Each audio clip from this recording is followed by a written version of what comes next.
Salut à toutes et à tous, je suis Jean Fils-Aimé, docteur en théologie, content de vous retrouver à cette capsule hebdomadaire. À cette capsule, on répond à une question de nature religieuse ou spirituelle.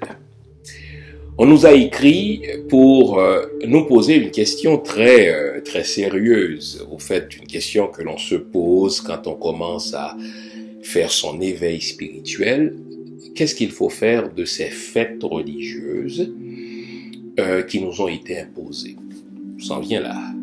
Bientôt c'est Noël. Est-ce qu'un noir qui s'intéresse à la spiritualité de ses ancêtres et qui sait qu'historiquement le christianisme lui a été imposé en tant qu'idéologie, est-ce qu'il doit fêter Noël? C'est une bonne question et je voudrais vous dire ce que j'en pense.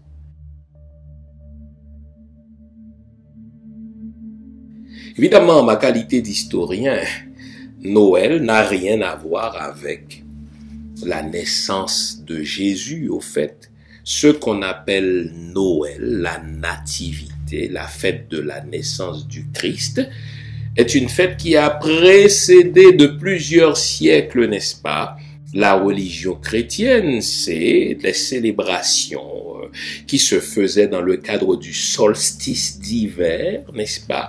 C'était le jour où l'on célébrait la naissance du dieu Mithra dans les religions à mystère grec. Et ça c'est important. Tranquillement, à partir du 4e, à partir du 5e siècle, mais plus sûrement à partir du 5e siècle, puisque je vous ai dit que cette fête-là, qui est le solstice d'hiver, fête au cours de laquelle on célébrait la naissance du dieu Mithra, eh bien, puisque c'était une fête très attrayante, c'était des festivités très attrayantes, et qu'en ce jour-là, ça c'est important, en ce jour-là, les églises étaient vidées, parce que les chrétiens allaient célébrer dans leur famille, n'est-ce pas, selon leurs traditions, selon leurs coutumes, et pour une raison pratique, écoutez-moi bien, on se souvient qu'à partir du 4e siècle, 325, le christianisme va être tranquillement imposé par Constantin et plus tard par Théodose Ier comme la religion de l'Empire. On va commencer à vider de leur contenu traditionnel les fêtes des autres spiritualités, des autres religions, et on va se les approprier et en faire des fêtes proprement chrétiennes. Aujourd'hui, dans le langage d'un homme du XXe siècle, d'un homme du XXIe siècle, on appellerait ça justement l'appropriation culturelle. Lorsque vous prenez un événement d'une autre culture, que vous le videz de son sens pour y mettre votre sens à vous, c'est à proprement parler ce qu'on appelle une appropriation culturelle. Donc, au fait, Noël n'est pas une fête chrétienne, historiquement parlant. C'est une fête d'autres religions qui a été vidé de son contenu traditionnel pour en faire la naissance du Christ. Donc, moi, quand je regarde cela comme historien, je dis, écoutez, à peu près personne ne prend cela au pied de la lettre, c'est du folklore. Bon. Est-ce que je crois qu'il y a eu un Jésus qui est effectivement né le 24 ou le 25 décembre? À cette question, la réponse est évidente, non. Bon. Je ne suis personnellement même pas sûr qu'il y ait eu le Jésus du Nouveau Testament. Qu'il y ait eu des Jésus, c'est correct. Le nom Yeshua, c'est un nom très commun dans la culture juive du 1er siècle. Pensez à un nom comme Jean, le mien. Est-ce qu'il y a des gens qui s'appellent Jean? Oui. Mais est-ce que le Jésus que l'on retrouve dans le Nouveau Testament a vraiment existé comme Jésus? J'ai des doutes.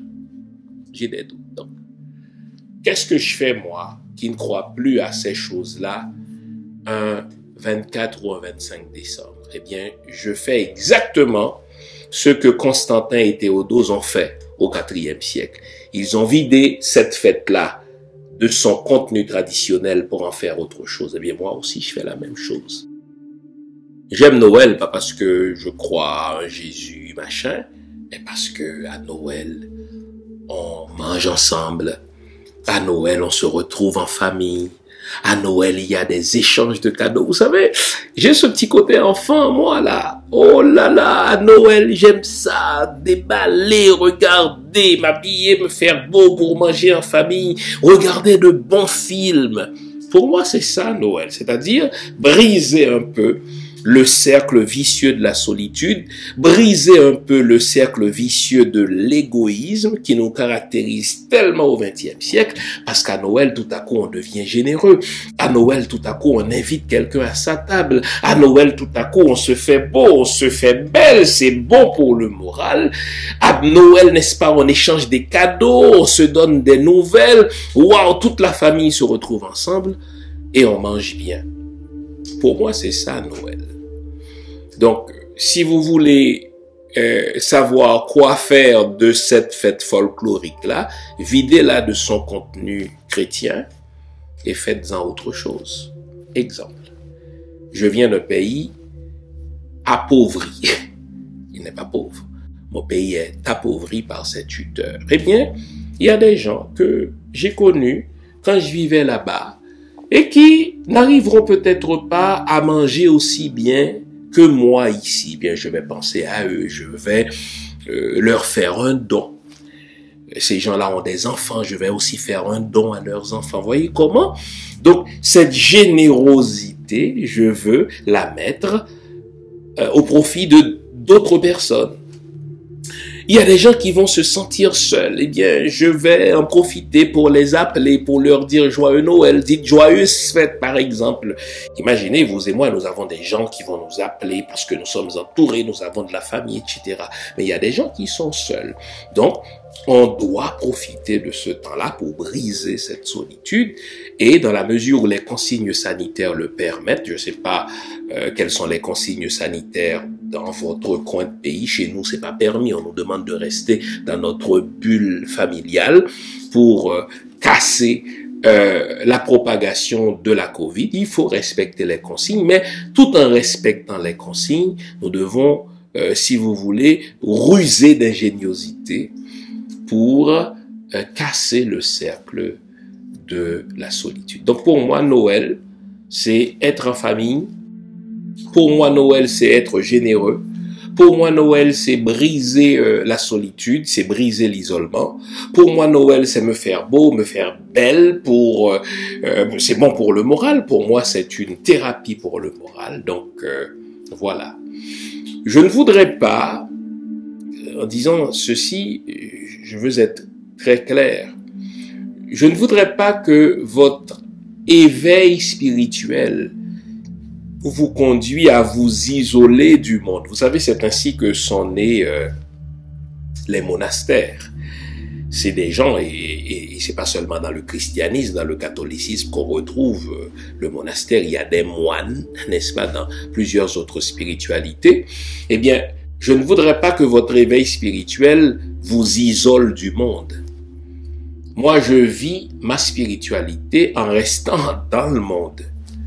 Je mange, je danse, je m'amuse, je bois très peu, mais je bois. Même si après j'ai mal à la tête, j'exagère pas, mais je bois. Donc, je m'intéresse à tout ce qui se trouve dans le monde, tout en m'intéressant à la spiritualité. Donc, pour moi, être spirituel, ce n'est pas se couper du monde, ce n'est pas se couper de sa famille, ce n'est pas se couper de ses amis, ce n'est pas de se couper de son travail, ce n'est pas devenir un être associable ou asocial, non.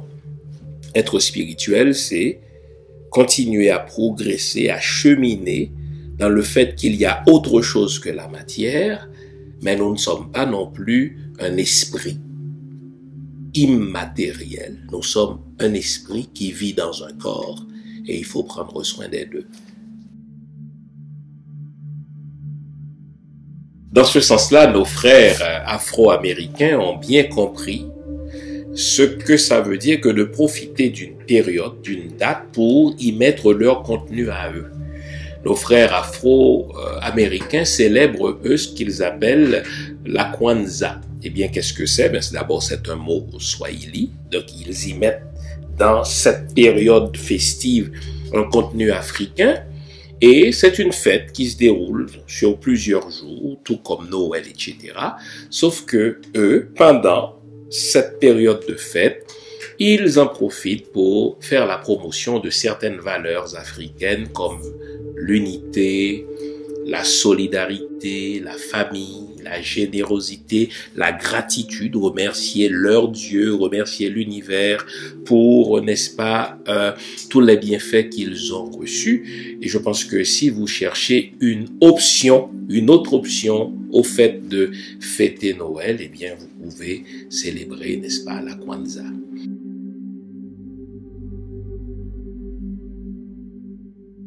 Dans tous les cas, peu importe ce que vous décidez de fêter, peu importe le contenu que vous mettez dans cette semaine-là, ne restez pas isolé, ne restez pas seul, c'est pas bon pour le moral.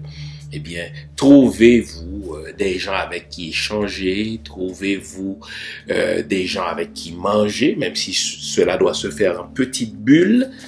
Brisez l'isolement, brisez la solitude. N'oublions pas que nous sommes des êtres grégaires, nous sommes faits pour vivre en troupeau. Ne nous écartons pas de nos troupeaux respectifs. Au nom de toute l'équipe de Dr JFA, je vous souhaite de joyeuses fêtes. On se retrouve à la prochaine fois. Joyeuses fêtes! Oh oh oh!